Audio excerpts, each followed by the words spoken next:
The man accidentally steps into the air and his whole body instantly loses control, sliding towards the cliff. Behind him is a 78-meter-high cliff. A small error could lead to being shattered. In panic, the man tightly grabs onto the sand on the cliff. This stops his body from falling. Although the tearing sensation from his body makes him suffer very much, he doesn't dare to utter a sound. A small error could make him lose balance and fall off the cliff. The man's hands are firmly inserted into the sandy ground. Unfortunately, the cliff is too squishy. It couldn't bear his weight at all. Right after, the man uncontrollably slides closer to the cliff edge. In this critical moment, he thinks of a survival method. To widen his legs and increase surface area. Then, he uses his face as a brake to boost friction. In this way, the man successfully stops his body from sliding. At this moment, the phone in his backpack rings. If he can answer it, words, then you can be rescued through each other. However, the situation currently is that if he reaches his hand into the bag, it's highly probable to lose balance and fall from the cliff.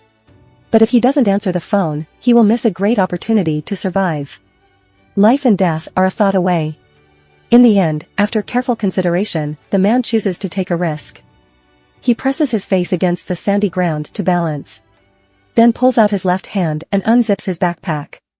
Just as he is about to answer the call on his phone, the accident does occur. The man loses his balance, falls towards the cliff's edge.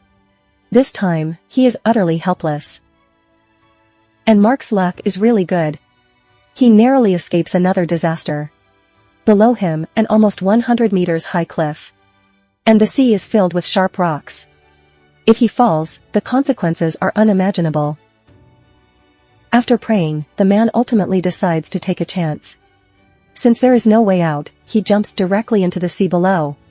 If he is lucky, perhaps he could save his life. So the man leaps into the sea. Thank goodness, he survives. But because of its significant impact, his lumbar vertebra accidentally hits a sharp rock. Unable to care about anything else, he can only briefly swim out of the water first. Arriving on a reef, then can finally relax. Just now it was really close. After a short rest, the man carefully checks every part of his body. Apart from a cut on his right hand from the stone, the other parts remain intact. So, the man starts to plan his escape. As he stands up, a sharp pain strikes him, making him fall unconscious on the reef. The man's cliff jump results in an accidental lumbar spine injury, temporarily paralyzing his lower limbs.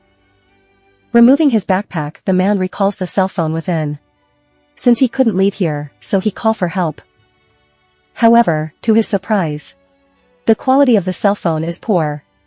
It automatically shuts down when it gets wet. Realizing his only means of survival is gone, the man shouts for help. However, because this place is too remote and no one would pass by, he has no choice but to take off his clothes first. And wraps his wound. Wait to regain his strength, then can consider alternative survival options. He lies on the rock. The man can only look around and accidentally find a beach in the distance. So he decides to try his luck there. He brings his backpack along. With everything ready, the man endures the pain. He dives in the sea. Spinal injury causes numbness in his lower limbs. He could only move a bit on the sea surface. After a while, the man sinks to the bottom of the sea due to exhaustion. When he falls into a coma and dreams, suddenly, his wife's image appears in his mind. If he dies like this, his wife would probably be sad and suffered. Just thinking about this, the man is filled with strength again. In the end, consumed by his wife obsession, he climbs onto the island and grabs a drink from the corner. Although it is filled with seawater, it indirectly proves that someone has passed through this place. The man has hope at last. As he crawls towards land, he suddenly feels a sharp pain in his arm. It is a fish hook stuck in his arm. In urgency, Mark endures the intense pain. He removes the fish hook with his bare hand and then passes out from the pain. In the evening, he suddenly wakes up from the cold wind. The seaside experiences a significant temperature change from day to night. If he can't find a sheltered harbor, the man is very likely to freeze to death. So he limps and begins to search for insulation dead branches in the crevices of the reef. Fortunately, Mark manages to gather a pile of tin foil through various means. He digs a pit in the sandy ground and then lays the kelp inside. Right after, he wraps himself in tin foil. The man creates a makeshift insulation facility and survives a tough night. The next day, he passes out by the rocks. At present, a curious seagull approaches Mark. Then the man surreptitiously opens his eyes and glances at the seagull. He is intentionally pretending to be unconscious to attract prey closer. Seeing the ripe opportunity, he picks up a wooden stick and swiftly hurls it at the seagull. But prey flies away. Man, hopeless, slumps on the sandy ground. He hasn't eaten and drunk in days. If the situation keeps like this, he would die soon. Just then, a sound of a cell phone suddenly comes from the corner. The man crawls towards the sound, fills with hope. He excavates the sands. His parents appear in front of him. The man shouts for his parents, but no response at all. They seem unaware. It turns out that it's just a video recording of his parents. Not a video call. Watching the joyful scene of his wife and family, the man couldn't control his tears. If he hasn't insisted on swimming at the beach initially, this wouldn't occur. Then, his brain starts to hallucinate. He finds a group of people surfing not far ahead, and they waves to him. Excited man follows them with his broken surfboard. As the scene shifted, the man appears on the beach again. The previous scene is just his fantasy before dying.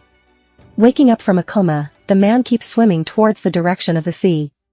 At this point, no worries remains if he doesn't try now. Only a dead end awaits him here. Instead of waiting for death, he might as well try again. In the end, the man drags his broken surfboard halfway. Wear out, he sinks deep below the sea. He thinks his life is about to end like this. But the next second, a fishing boat passes above him. And then a man in a diving suit saves him. Finally, the man is saved. This story teaches us that no matter the danger we face, we must persevere, because you never know when you will succeed.